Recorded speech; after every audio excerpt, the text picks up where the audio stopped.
gentlemen, my name is Dr. Luke, and I'm a clinical hypnotist. It basically means I'm a professional head hacker. I hack people's minds to help give them everlasting change. I help people see through psychological illusions. I'm a bit like an emotional chiropractor. So today's talk is entitled How to Be a Badass Agent of Change. So I imagine that you're all here today. I deliberately called it a badass agent of change because I realized it was going to scare away a lot more of the timid people. So thank you for being here today. My approach is not for the timid people, it's not for people who are overly sensitive. I may use some colourful language today. I may have some brash stories that I may share with you. They are all real. And I'm happy to answer any questions, but at the end of the class today, I'll allocate about 10 minutes for you guys. You can ask me anything you want, and if we run out of time, I'll just hang outside and you can ask me any questions that you want about any of the work that I do. Today, my purpose is not to share with you a bunch of techniques, because my belief is, actually, how many of you are hypnotists here, or hypnotherapists? Lovely, so pretty much everyone. What are you doing, young lady? I'm just starting. So, great, all right, so you're pretty much right on the cusp. So most of us don't need any more techniques. We all think that we need that one technique, and if we get that technique, we'll be incredibly powerful and we can see anyone. It isn't about any more techniques. There's hundreds of seminars this weekend that will teach you that next technique.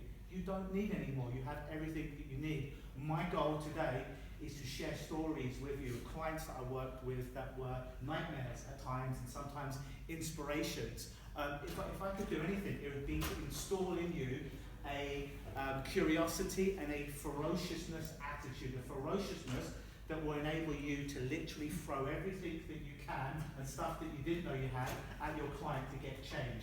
That's my goal, is to install that attitude. It's fine, guys, please come in, take a seat.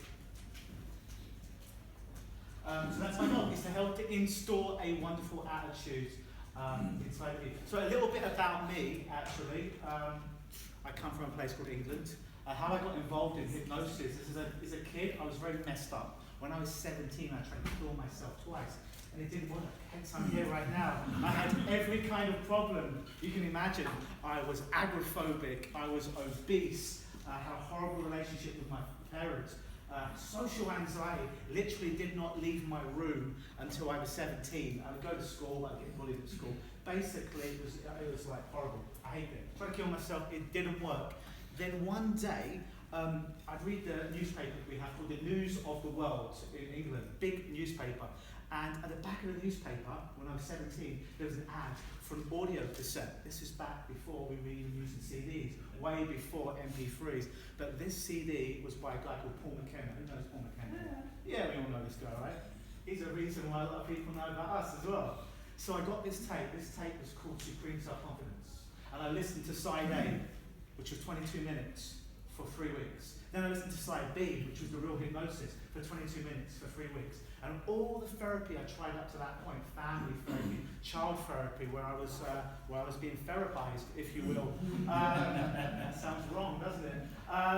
It didn't work for me, but that silly little audio tape that was generic changed my life, and it put me on this path to where I am today. Then a couple of years later, I was in America, and it was always my goal as a little boy to go to America. And my parents promised me every year, but they would never bring me to America. I love America, by the way. And because they told me when I was 2, they flew me to Italy, and I cried for 2 weeks. And I ruined everyone's trip, so they never put me on another aeroplane. So when I was 17, I got a job working at summer camp for overweight kids. So I'm there, and as soon as you join, they take away your passport, so you don't have a free vacation for a couple of weeks, so you have to actually do the work. So at this camp, it was for kids to lose weight, basically. It's like a military camp almost, but it was under disguise of being a pleasurable summer camp. The number one rule was don't allow these kids to eat candy, not to allow them to eat sweets. And I was a bit, that renegade streak was in me back then. And one day, I had some friendships with these kids. I'm like, you know what, can you just turn your back for like 5 minutes so we can have a bit of candy from the candy store that's right there? So I did.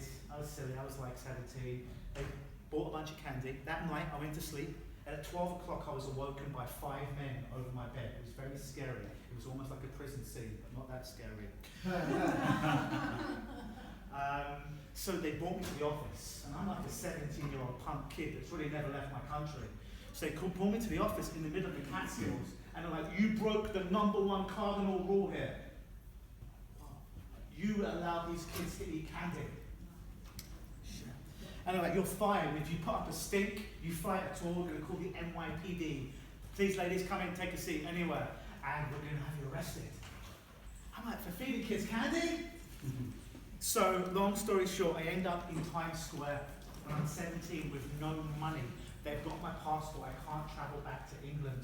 So I'm having to hustle every day to survive in Times Square, right in the heart of New York City.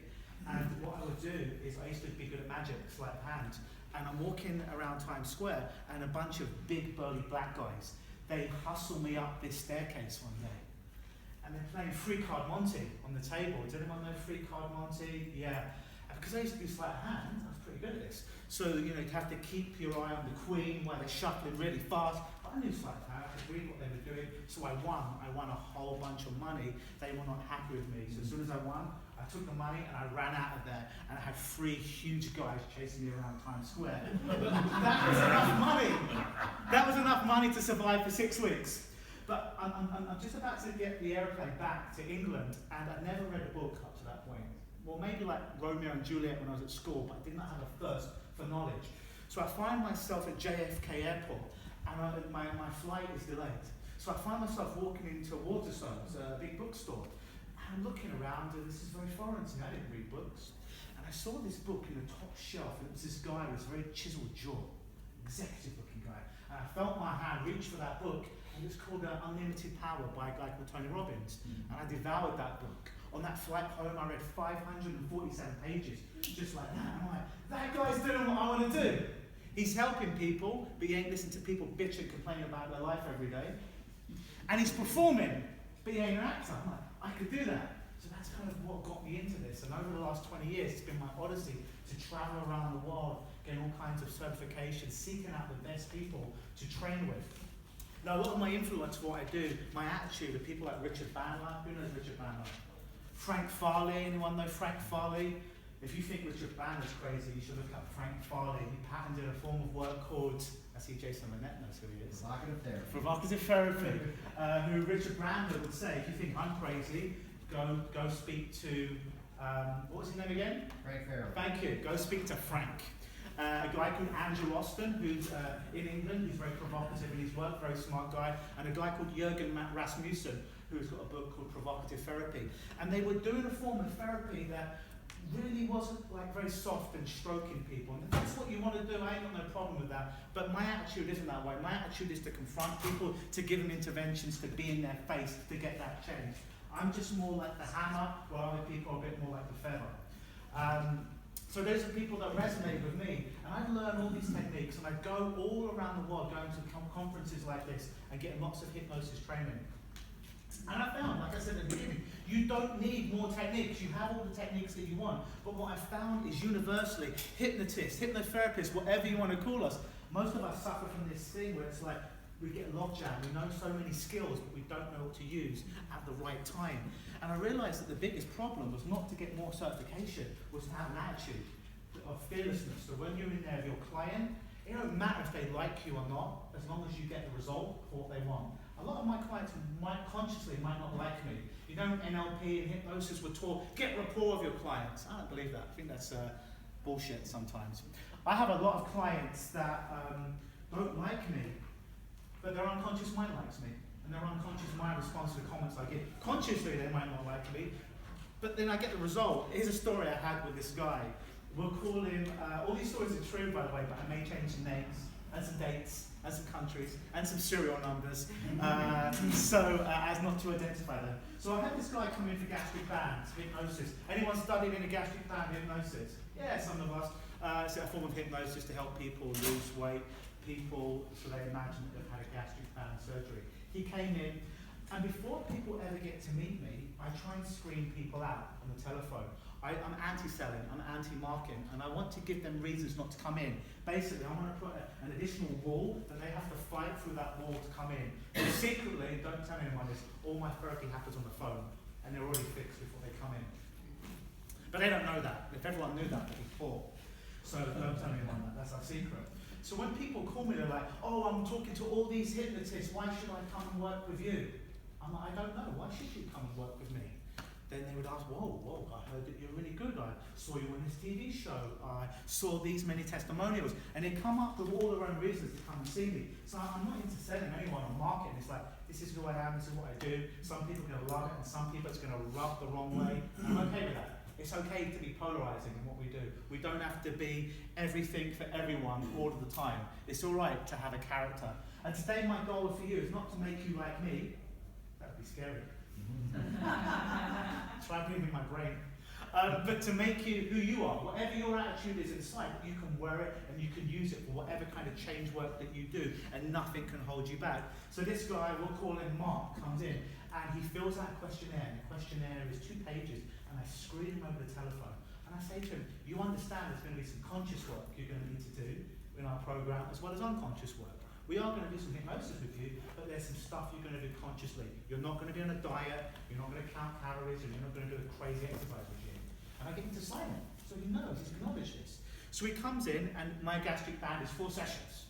He comes in, and the first session he comes in, he goes back on my recliner too fast, and it snaps. Oh, I'm like, shit, how do you recover from something like this? He's going to be really embarrassed. My chair's broke, but the show must go on, right? So we get him, we put him on an uncomfortable chair, he's not in any pain, it's okay. We do the gastric band thing, and I'm like, oh, he's really not going to be into it now, because he's going to be very uptight and embarrassed about what happened. So I do my best to work around it. Everything went fine. And then I get a phone call a couple of weeks later that says, I'm not coming in for my 2nd session, or my 3rd session, or my 4th session. In fact, I'm not coming back at all, give me a refund. And people know when they work with me, I offer no refunds at all. They know. It's on my website. I tell them on the phone. It's on my questionnaire. They fill out. There's no refund. You're going to come in and we're going to do the work together, or you're not going to come in at all. So they know this. And I'm like, well, as you know, from where you signed on the contract, and I told you on the phone, there's no refunds, but I'd still love to work with you and help you overcome this weight issue, because you told me you want to lose 150 pounds to see your son grow up. And how much weight have you lost in the last week? Well, none. Well, I'm like, so we've got 150 pounds to go. The goal's not achieved yet. So he's like, oh, I want a refund. And I'm like, I'm not going to give you a refund. I'm happy to work with you and help you lose that weight once more, because I know it's really important to you. We went back and forth a couple of times. Like, listen, I'm not going to give you a refund, but I'm happy to work with you. So reluctantly he says, yes, I'm going to come in. So I'm like, this guy's going to be a nightmare. He consciously don't like me at all. He's not going to respond to any suggestions. He's not going to be compliant. This is going to be a friggin' nightmare client. I was dreading it the whole day. So he's a big guy, right? He's a big guy, 400 pounds, 6'3", 6'4". So I record the session that he knows. So I'm like, this guy might try and beat me up. I'm pretty tough, but I don't know if I'm that tough. You know they have different weights for fighters, right? I'm like middleweight. He's like super heavyweight. So he comes in, and I said, oh, by the way, when you come in, this is the last time we talk about the money situation. It's done. When you come in, we're just going to get down to work. Is that clear? He says, yes. He comes in within the first 2 minutes, yeah, I want a refund. I'm like, haven't we already spoke about this? There is no refund. So we go back and forth a couple of times. I said, listen, Mark, I'm going to leave the room for 5 minutes. You've got 2 options. We can work together and I can help to lose this weight if you want my help, or you can leave. It's whatever you want to do. I'm cool either way. So I leave, I come back. I'm like, so what do you want to do? He's like, well, I guess I have to do these sessions. So I'm like, oh God, this is going to be a nightmare now. So I'm like, so I go into what I would do, my routine for gastric band, and within 30 seconds, his head's down, he's drooling, his hands up in the air like this. I'm like, well, I know this guy don't like me right now consciously, he thinks I'm a dick, but he's responding perfectly. So I throw in some suggestions, and I'm a bit naughty. Here's where the provocation comes in. I give him some suggestions like his sexual future will shrink if he doesn't do all the things that he needs to do in order to lose weight. So I put all these suggestions in there. By the way, I don't believe hypnosis works. Actually, no, I don't believe hypnosis exists, by the way, I should tell you that. It just happens to work a lot of the time. I tell my clients that, and they're like, oh, why am I here? I'm like, there's no such thing as hypnosis. In a way, there's no such, this pen you could probably touch. Metaphysically, it's here on some level. But hypnosis you can't touch, you can't feel, you don't know if it's there or it's not. It's kind of an experimental learning that you have inside your body. And then when I tell my clients that, they kind of go into trance. I'm speaking a bit fast today because I've got like a whole lifetime to get into 15 minutes. I usually speak a little bit slower than this. So anyways, we do the hypnosis. I'm like, you know what, when I bring him out, he's so going to be on me about that shrinking sexual future part. This will be a good test if this thing really exists, or if it's just personality and charisma that I'm using here. So I bring him out at the end and I'm waiting for him to like confront me. I'm like, so how was that? He's like, oh yeah, that was great, I'll see you next week. And he came in for the next session and the next session, and last time I knew he lost about 75 pounds. Stayed in contact with, oh thank you very much. Give him a round of applause. But we don't need rapport with people. We don't need rapport, at least not consciously. You know, we're told we buy from or accept people we like, trust, and what's the other one? Like, no, trust. Yeah, which is a good fat catchphrase, and it makes logical sense, right? It makes logical sense. And it makes sense most of the time, but sometimes you don't need that from people. You just need some rapport with their unconscious mind. See, a lot of the things that I do is I challenge people. I once had a guy that came in, I was actually doing an interview for Rogers TV in Ontario on Hypnosis Day, I think it was. And this chap stopped me at the end of the interview. There's a cameraman, and he comes up to me, very secretive. He's like, I've got a problem, can I talk to you? And I know when a guy does that, it can be only one thing. It's usually something about girls or sexuality. So I'm like, sure, let's book a screening call. So I called him up on the phone, and he told me that he had this problem that whenever he was speaking to a hot girl, who he presumed to be hot, beautiful, he would vomit on them. I'm like, wow, it's a juicy problem. Anyone watch South Park here? One of the characters, come here, take a seat. It's like one of the characters in South Park vomits on the girl that he's in love with. So one of the things I do is I never believe my client's problem until I see it. Because I'm like, that's weird, I don't believe that's true. For him it's true, but I'm like, I need to see this. So for the first session, I book our first session in the mall. So I said, meet me at this mall this time. So he comes in, and I'm like, so your problem is you talk to what you can see as a beautiful or hot girl and you vomit on them. He's like, yeah. I'm like, I don't believe you. He's like, but it's true. I'm like, I need to see it. It's like you're an actor or something, man. What problem is that? I'm like, who do you consider hot? He's like, oh, that girl looks very beautiful over there. I'm like, great, he's going to go over there and you're going to ask her the time of day. That's it. You're not going to hear when I just ask her the time of day. But I'm going to vomit on her. Can you just play with me for a little bit? Like in that way. And he's like, yes. Thank you.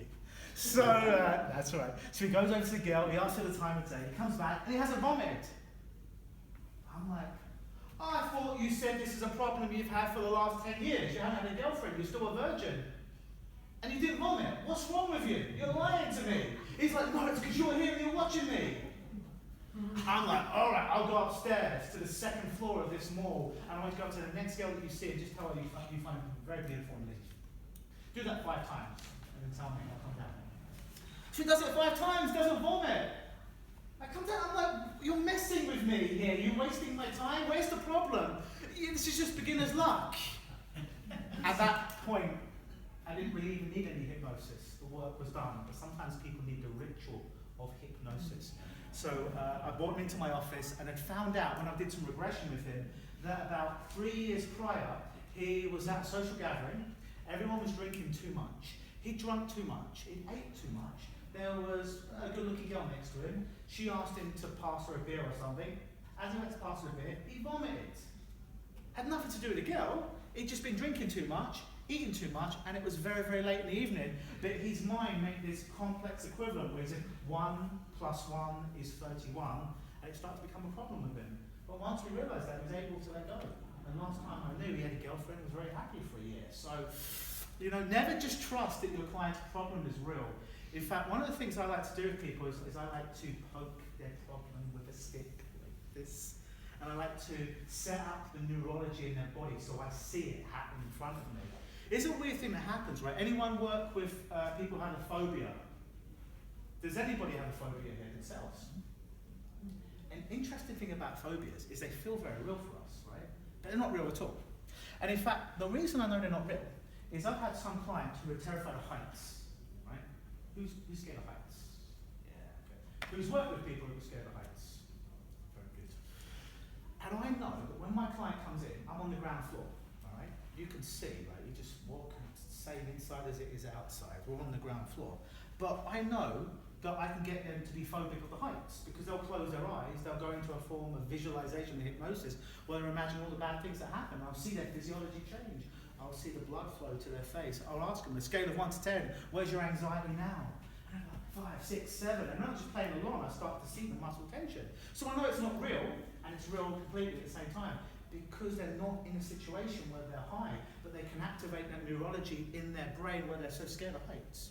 So I know that if it's an illogical problem, fixing it logically it can work. Because most people, when they come to see us, they've tried the counselling.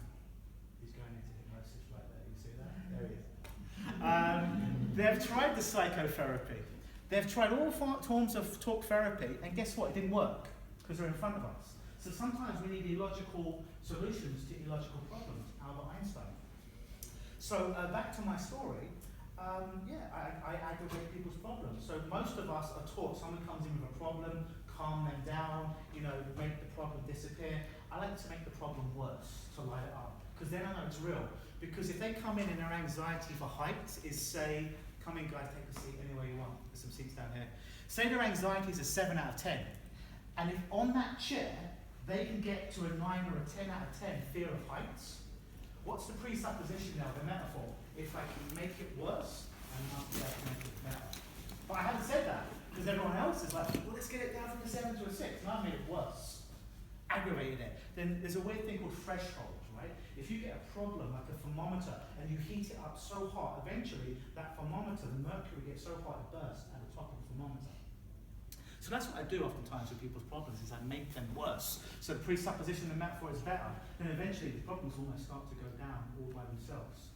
Sometimes we just need that attitude when we're working with people. Like when I have a client in front of me, I'm going to throw everything in the kitchen sink at this client until they leave. They can leave anytime that they want, but when my clients come in, I get them to sign an agreement, a contract that says, I'm allowed to do whatever I want or need, as long as it doesn't kill them or leave permanent marks on their body. And when clients come to see me, they get the oh shit moment. You know what the oh shit moment is? Most people think, well, a hypnotist must dress and act like a psychiatrist or a counsellor. They must wear a suit, look very, very smart, very, very presentable. But they've experienced this all in the past. So they come and see me, this guy with tattoos, black nails, and screws in his ears, who uses some colourful language.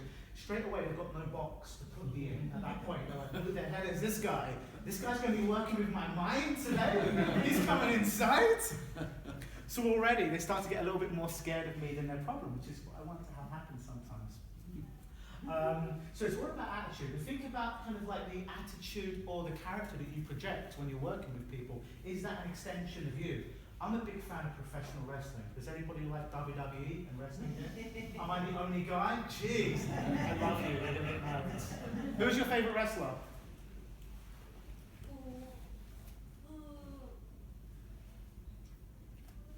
She was lying to me, see? Don't say The Rock. No. Sting? Yeah. Sting, surfer Sting or the Crow Sting? Oh my God. He's my favourite wrestler of all time. Yeah, shit. When he would repel from the ceiling, sorry, we're having a private moment like that. With a baseball bat and beat the NWO up. Everyone's going to be for it. Oh my God. They say the best wrestlers, I'm going some of this, the best wrestlers are wrestlers that the characters they play are projection of their real personality. There's a guy called Stone Cold Steve Austin. Anyone heard of Stone Cold Steve Austin? Probably the biggest wrestler of all time as far as making money for the company. Steve Austin had all these gimmicks before of being a pretty boy, and it would never resonate, it would never connect with the audience. He was a good wrestler, he looked good, but nobody would feel it. He came into the WWE, and they allowed him to speak for himself. They allowed him to be an extension of who he was in real life. And in that character, he said, the Stone Cold Steve Austin character is me, but the volume turned all the way up. So if you think of who you are in everyday life and how you can bring that to your work with people, but turn up the volume. Because yet we're helping people, we're in some form of therapy, although I don't like that word, it's when we're helping people, but we're also in performance as well. That's why every hypnotist, every hypnotherapist should do some form of stage hypnosis. Whether you do that for a job or not, but just to kind of get into that feel of show business when you're working with people, because it's all about captivating and leading people's minds, you know? I've been to so many talks and so many lectures, and what we teach is the most amazing thing of the world, but sometimes the presenter is teaching the most amazing subject, like hypnosis or neurology, but my brain takes a vacation because there's no charisma, there's no energy in what they'll say. Whereas you can get another instructor or teacher who's teaching you the most boring thing in the world, whatever that is, but they do it with such vigor, such passion that you feel it and it gets transmitted onto you. So whenever we're in therapy, whenever we're working with our clients, we're also in a form of performance. Do you want to imagine doing that? Embrace that performance, what we do. Because most people, when they think of hypnosis, they think of the stage stuff. So do a little bit of that in what you do. It doesn't have to be all that you do, but get in touch with your own personality and the things that you do. I had this other client, and she had an interesting condition, and the name I can't pronounce right now, but it begins with T. She would take out her hair, and she would chew her hair. Trip. Thank you. It's called Trip. Okay, and she would swallow her hair. And she was having a lot of health problems, and she would do it whenever she was nervous or whenever she was anxious. So she came to see me and she's like, "Do you think you can help me?" I'm like, "I got to be honest. I've never worked with anyone with this condition. Do I think I can help you? I think I might be able to help you. I can't guarantee. I think I can help you." She's like, "That's good enough for me." So she came in and I'm like, "So how many times a day do you pull out your hair?" She's like, "What kind of question is that?" I'm like, "Just keep a journal for next week." And it was like literally about 4 hours a day, spread throughout the day, where she's pulling out her hair and digesting it. So she came back the next week and just writing down on that piece of paper, that notebook, every single time she pulled a strand of hair out of her hair, started to become an ordeal. Does anyone have heard about ordeals, giving your clients ordeals? Yeah, giving your clients more tasks about their problem. So the task that you give them about the problem, i.e. every strand of hair they're pulling out, or every cigarette to smoke they smoke, they have to sit down, write the time, the day, and what it felt like. It starts to become problematic to do the problem anymore. Thank you. So I'm like, yeah, okay, so what I want you to do now is at 3 o'clock, 4 o'clock, 5 o'clock, 7 o'clock, 10 o'clock, I want you to spend 15 minutes, no more, no less, pulling out hair and swallowing it. She's like, "What? Are you crazy? I came to you to help me. And now you're getting me to pull my hair out at intervals throughout the day?" I'm like, "You paid me, right?" She's like, "Yeah." I'm like, "Is anything else working?" She's like, "No, I'm like, just play along with me." So she came back next week, and I looked at her journal. It was like 4 hours while I wanted her to pull out her hair. I looked at her journal, she goes, "Oh, I'm really sorry." I'm like, "What?" She goes, "I couldn't fulfill that task every day." I'm like, "What?" She goes, "Yeah, I couldn't pull my hair out every single day, every single time for 4 hours." I'm like, "You failed at the ordeal that I said for you, that I set for you? You can't even do that, right?" And it just started to reframe things in her mind. And I never once told her to stop. I just made it a bigger problem for her to do it. And the last time I checked up with her, and I try to check up with most of my clients up to 2 years after, not all of them respond, but she'd gone like about 9 months without pulling her hair out. So that was an amazing thing. Because she had patches of bald, as a young girl, pretty girl, it was really problematic for her. See, thank you. I'm here all with you. Go like this. Everyone put your hands up. Go like this. Go like this. Go like this. Alright, go to next. It's not all about me. It's not all about me. I always tell my clients, I always wanted to make a show about me, but I always tell my clients, listen, I love what I do, but all hypnosis is self-hypnosis. I'm going to give you a bunch of instructions to do inside your head. They're all so simple that I've had 5-year-olds be able to do it, and I've had 85-year-old senile people be able to follow these instructions. It isn't about me. I'm a great guide. I can guide you where you need to go every time. But it's your car. Your hands are on the wheel. It's your car. Your foot is on the accelerator. So if I ask you to turn left and you turn left, then I ask you to go right and you go right, awesome. But if you decide to go left when I say go right, or go forward when I say go backwards, then it's your car. Because we fight over your mind, you will only win 100% of the time.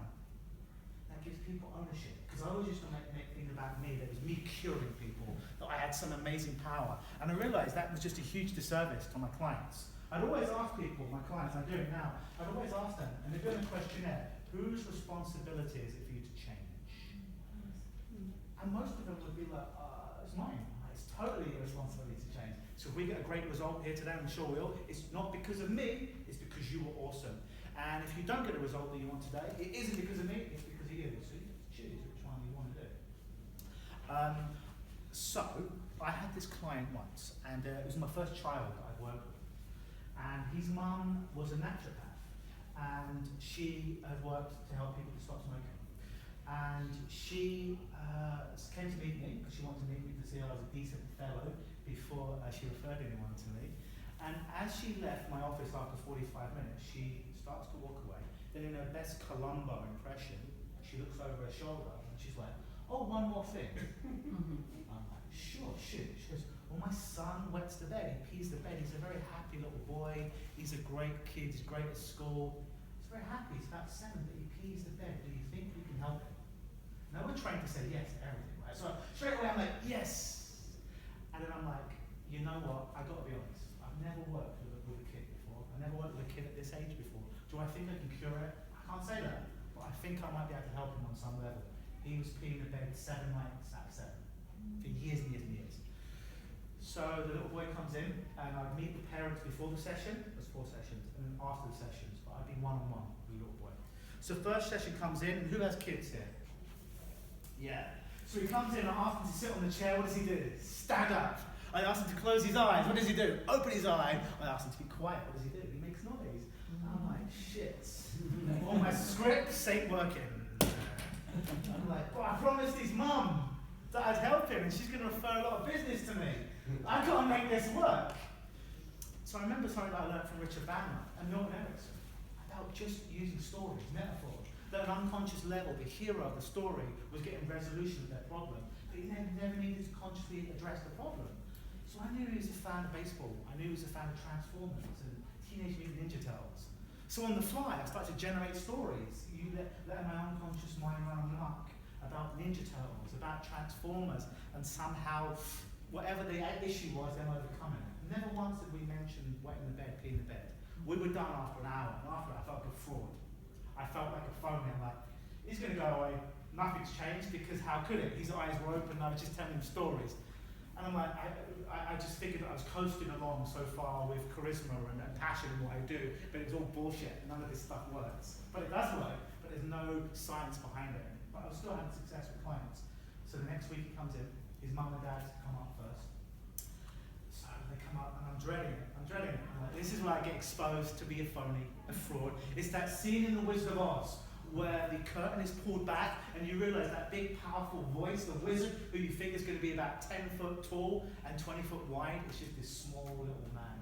And I'm like, oh, this is going to just rock my world, this is going to be horrible. And I'm like, if only he didn't pee the day one day at 7, that's some level of success, right? I'm just banking on just one day. So mum comes up, so I'm like, how did little Johnny do? It's like, yeah, he has to pee the bed all this week. I'm like, oh yeah, totally, yeah, I mean, imagine that's totally what's supposed to happen. Congratulations. And if a miracle happens within 5 miles of me, I take credit to it. And to be honest, all we did for the last 4 sessions was just told him stories, we drew pictures, we drew Transformers and stuff like that. And stayed in touch for about a year and a half, and as far as I know, he never peed the bed again. But it was at that point where I'm like, there's something to what we do here, because it wasn't all the formal stuff that I learned. His eyes weren't even closed. You know, there's something amazing in what we do. So, I should probably pick this up because it can be like a hazard. So, it's all about our attitude in what we do. What metaphors did you use? What metaphors did I use with him? I answered it. Metaphors like about Transformers, about Ninja Turtles, and I just trusted my unconscious mind to come up with metaphors that on some level they were dealing with a problem, but it was not his problem. Because there was a lot of shame behind him peeing the bed and stuff like that. I'm like, that's not the way to go after the shame directly. If we could tell stories that I know that his unconscious mind is going to get, if I could hit him back with story after story after story of resolution, and I can't remember what the exact stories were, because I didn't record it, it was just my unconscious mind that we got something. And I knew that I was just going to keep throwing things at him until I got change. I always tell my clients when they come in, I'd rather kill you than leave you uncured.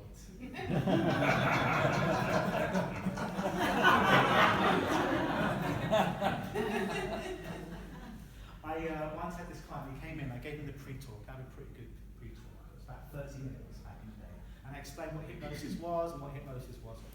And it came to the point where I'm just like, just go ahead and close your eyes. And he's like, maybe it's my accent, maybe it's my enunciation of words, so I'll say it again. Just go ahead and close your eyes. He's like this. messing with me. He's paid me all this money to be here. He's convinced me over the phone that he wants to change, and he ain't closing his eyes. So I'm just like, is there a reason you're not closing your eyes? He's like, I thought you were going to make me close my eyes, so I poked him in the eyes.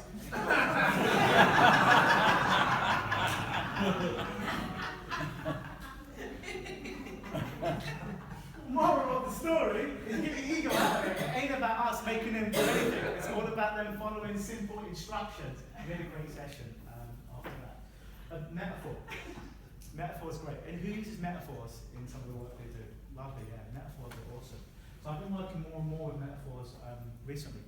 And had a lady come in and she had a lot of social anxiety. She's a Muslim girl, she lived with her brother, she'd just broken up with her boyfriend, she's on all kinds of medication. I tend, by the way, not to see people who are on medication. Because I feel they're already in some level of trance. It's very hard for me to know who's affecting their neurology, who's affecting their neurology in a good way. So I tend not to, most of the time, work with people on meds. I do not work with people whose partner is calling up on their behalf. A partner will call up, a wife will call me up about a husband. It's like, oh, I heard you're really good. I want my husband to quit smoking. Here's all the money, here's the credit card details. Can you come in as soon as possible? Because I get those people in, and typically the person who's coming in didn't really want to quit, but they want to use me as their next excuse so they can leave and go. I even tried that hypnosis, and even that didn't work. Gosh darn it, I guess I'm going to have to smoke for the rest of my life. So I don't work with those people anymore. I don't work with people who have some kind of insurance that is paying for the session. I physically want people to reach into their pockets and hand over their money on credit card so they can feel they're investing in this change with themselves. Doing that straight away. It's about investment. So anyways, this girl was telling me about social anxiety and how she couldn't even really leave the house and she was failing at examinations and so forth. And I did some hypnosis with her. So to be honest, nothing was resonating. There was no change after one session. So I remember some stuff I learned about metaphor. And all the stuff I learned, none of it's original. I didn't create any of it. I just stole a bunch of things like Bruce Lee did when he studied a martial art called JKD, where he went to karate. He's like, well, the kicks in karate are amazing. Let me do kicks in karate, but the punches are not that good. Let me study Western boxing. I'm going to take some Western boxing, but I'm not good at throwing. Let me study some judo. And I would take many different disciplines from many different teachers, and I would just filter them through my own experience to create whatever I've created now. So none of it's original. The only thing that's original is my expression of the things that I do. So we're talking about a problem. I'm like, we need to do something here. And traditional hypnosis, formal hypnosis isn't resonating with her for some reason. Sometimes we get stuck by scripts and the way that we need to do things. Step 1, step 2, step 3, step 4, step 5. I worked for 10 years like that, and not everyone's problem will fit into the script, so we're doing our clients a disservice. That was the only way that I knew how to help people back in the day. So I'm like, you know what, none of this shit's working, let me just, I learned that thing about metaphors from Andrew Austin. So she came in and she told me about a problem. I'm like, about her anxiety. My question was, what's that like? She goes, well, it's like I'm in a room, and there's a door, and the door's locked, and I'm on the ground, and I'm handcuffed, and my ankle's cuffed to a cast iron metal beam that's in the middle of the room. There are no windows, there is no food. Oh, great, so we paused that. And I asked her, like, what suggestions has she given herself to overcome her problem of being anxious and this social anxiety and all this fear she had? She was like, well, just put on a brave face and just hope something will change, hope something will happen, a comet will fall from the sky or something. You know, I just hope something will change. If I put on a straight face and a strong face and I just keep going forward. So I'm okay. So just imagine me and you, we're walking down the street one day. And then we see, below us, there's a girl who's locked in a room, that's door is padlocked, and her foot is cuffed to a chair. There's no lights in here. She really wants to get out. We'll just say to her, don't worry. If you keep trying, if you keep that positive attitude, you'll get out, no problem. How would that work? And she's like, yeah, that'd be shit advice. Yeah.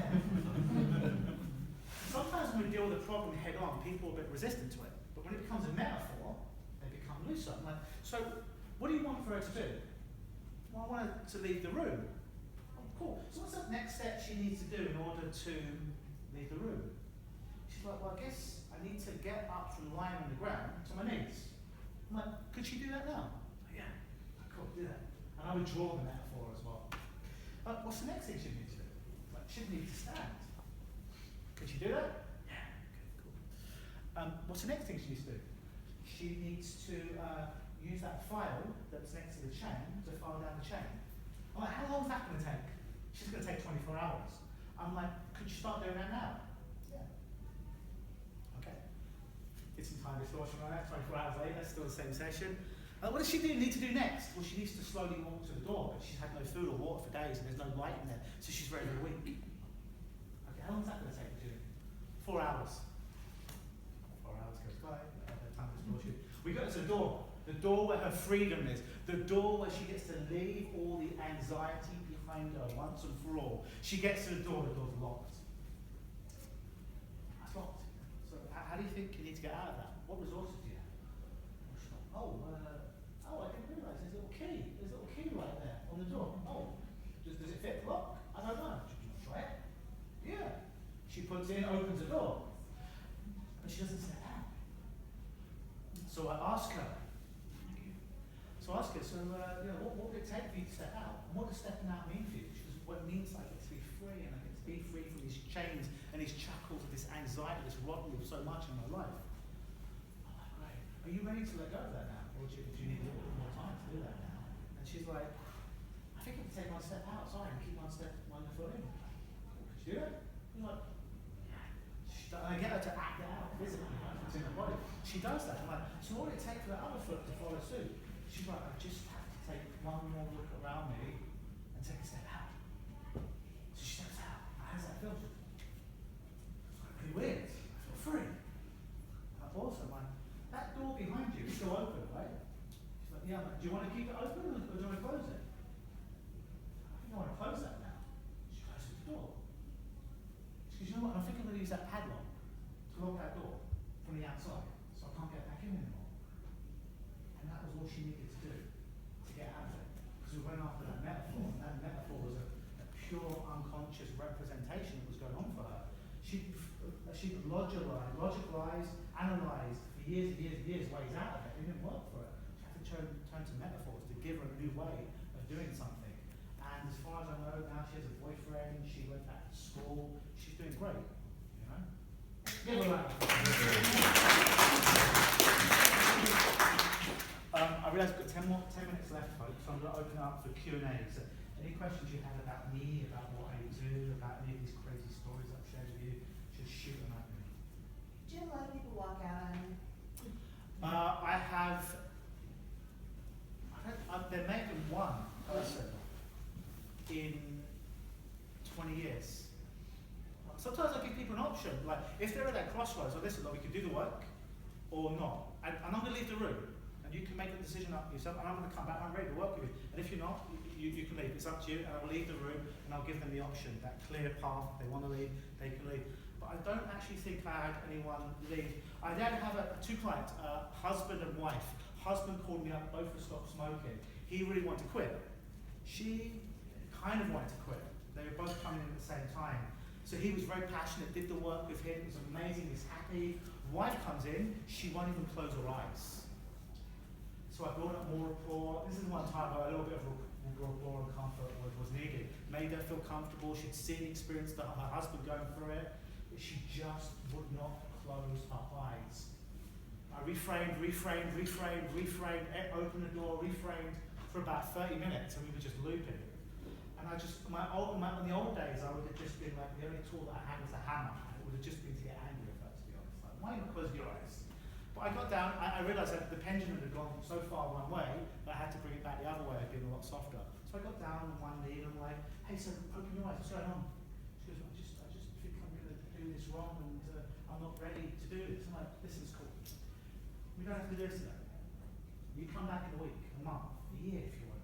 That's when you're ready, we can do the work. But you don't need to put this pressure on yourself. What do you want to do? She's like, I think I need some time to really decide if this is something I want to do. I'm like, that's cool. So she left, she was really happy. And her husband stopped smoking. As far as I know, she keeps smoking. She never called me back after that. But he's still a non-smoker, so she's still a non-smoker. No, he's still a non-smoker, she's still a smoker. Yeah. Any more questions? No more questions? Oh my goodness, all right. Well, ladies and gentlemen, it's been my pleasure. Joanne. I'll do it. Luke is a speaker at my conference in Canada, and I put a disclaimer on his talk. I was going to tell that story. Yes, tell the story. Well, I just, the one year he came and one lady said, Joanne, I don't know whether you should have that speaker again. He uses bad language and, and everything else. So the following year Luke applied, and I love him. And so I just put a disclaimer above his, on the schedule, the little square I put, disclaimer, take it your own risk. What is the disclaimer? Disclaimer, because I'm a bit of a colourful character and use some colourful language in the story. And that made me so proud. That year, I was the only speaker that had disclaimer. I felt so badass. And more people probably showed up. Yeah, it's pretty good. It's pretty But you know successful. what, Luke, you were saying that, people come in, we've got tattoos and rings and stuff like that. But don't you think that energetically you draw the people who will respond to you? The little old lady who didn't like the bad word isn't gonna go to you. She's gonna find somebody else. You'd be surprising, because people see this, and I like to play around with people's perceptions and stuff. So I have little old ladies that come in, Yeah. and then they see through it. They're like, they can read that this ability to reach in and feel my heart and be Of like, course. he's actually a good guy. Yeah. But he has a different way of going about it and doing it. And I think some people are really good at it, and some people it's going to scare away. And I'm happy being polarizing. I think if you get anything from this, be polarizing. It's okay to be polarizing. The people who are the best at what we do are usually polarizing. You can't be everything to everyone all the time. So that's going to be a recipe for misery in life. If you don't have any more questions, I have a little sheet here. It's my bribe, I guess, to you. I actually believe in proof. Not just testimonial proof, but proof of work that I do. Right? So sometimes when I do group work with people in a talk, I'll do intervention, or sometimes when I do single sessions with people, with their permission, I film it. So if you'd like me to send you some of the videos of real work that I do with people for free, I'm just going to pass this around. Just put your name and email, and I'll send you some free videos, and you can see the work that I really do with people.